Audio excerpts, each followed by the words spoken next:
Hello friends, today we will see a new topic from Elements of Banking, and the topic name is who is holder and who is holder in due course. Now before starting with this topic, I just want to make you one thing clear, that as we all are using somewhere holder word in our regular life.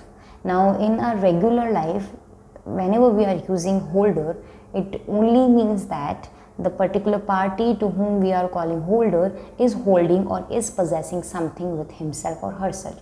Very simple. As I can take the example of me right now. If suppose I am possessing right now a book, suppose I am having one book with me, this is what the book.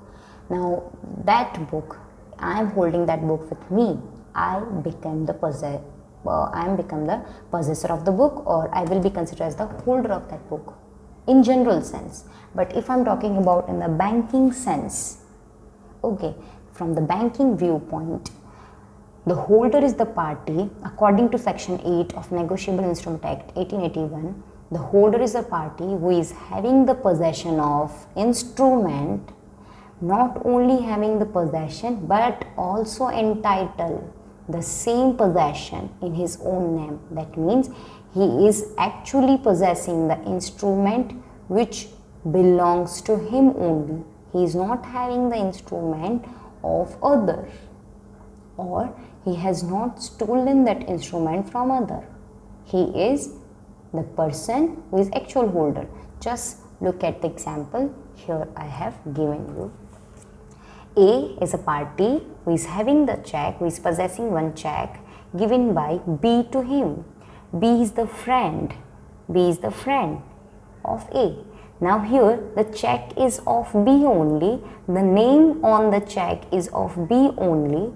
He has just transferred the check to A just for the purpose of taking care of the check. After a day or after the particular time period, he will just gonna be take back that check with him again. In such case, though A is having the possession of check, but he is not entitled to get amount from it. Simple. Now in such case, A is not the holder. Look at to the second example. Here in this case, A has received one check from the B, and in such case, the B is the father of A. Now B has gifted check to A. Now gift, because it is a gift, on the check the name of the receiving party is of A only. That means A is not only having the possession but also having the right to receive amount from it, because he is entitled to possess the check in his own name. In such case, A is the holder. Simple. Now moving further with the next question, and the next question is who is holder in due course. Now holder in due course has been defined under section 9 of Negotiable Instrument Act 1881. The earlier one was defined under section 8, while it is defined under section 9. Now here, if one particular party wants to become a holder in due course, wants to achieve or grab all the advantages, all the rights, all the privileges which has been given to one holder in due course, if he wants to get all this thing, he has to prove himself first holder in due course. And to make himself or to prove himself as a holder in due course, he has to complete all 4 conditions, and these are the conditions. Very first condition is he must be a holder. Now how and when we can say that one particular party is a holder? When he has completed or fulfilled these 2 conditions. He must possessing one instrument, and that possession should be entitled in his own name. Done. Now second condition is that particular party must accept the instrument against consideration. It means suppose A is the doctor while B is the patient. A has done the work for B. Definitely he has operated to B. Okay, now B, in return of services he has received from the A, he is paying through check to A. Now A is accepting the check.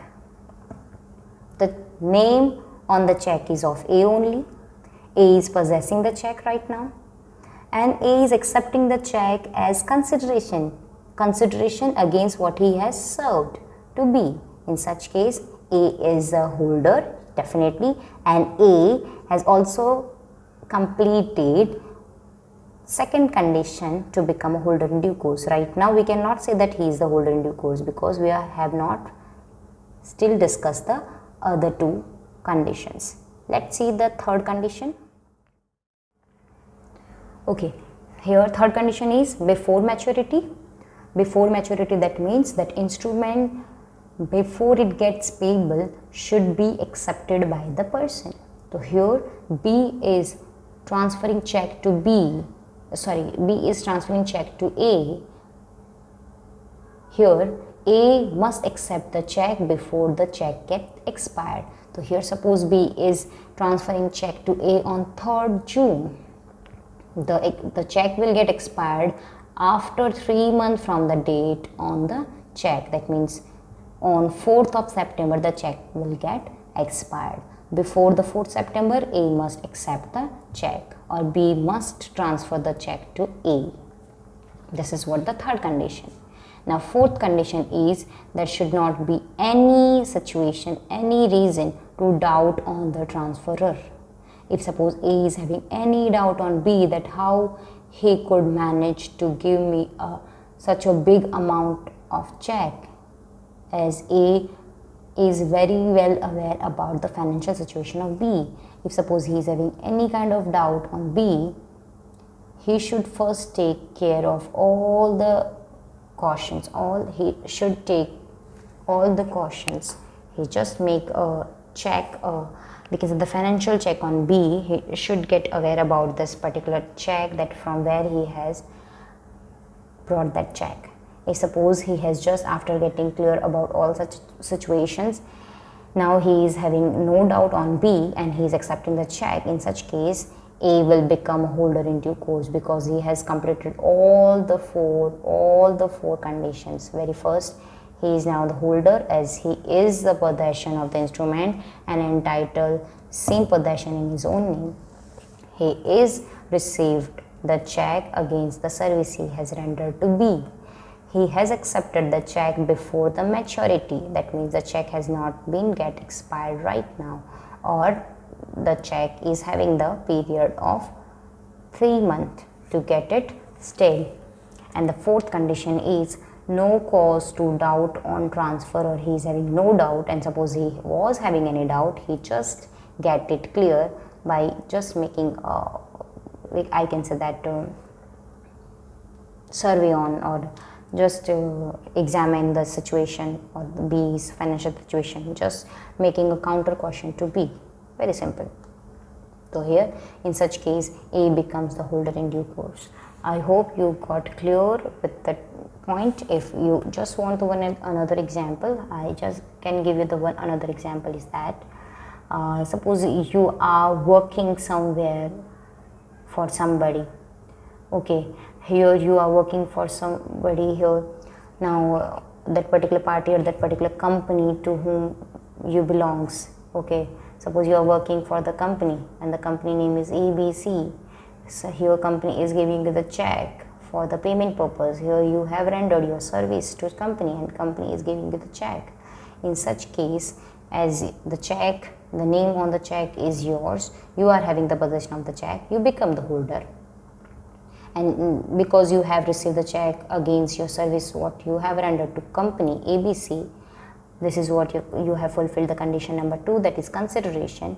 And definitely the check is not the stale check and you have accepted the check before the check get expired.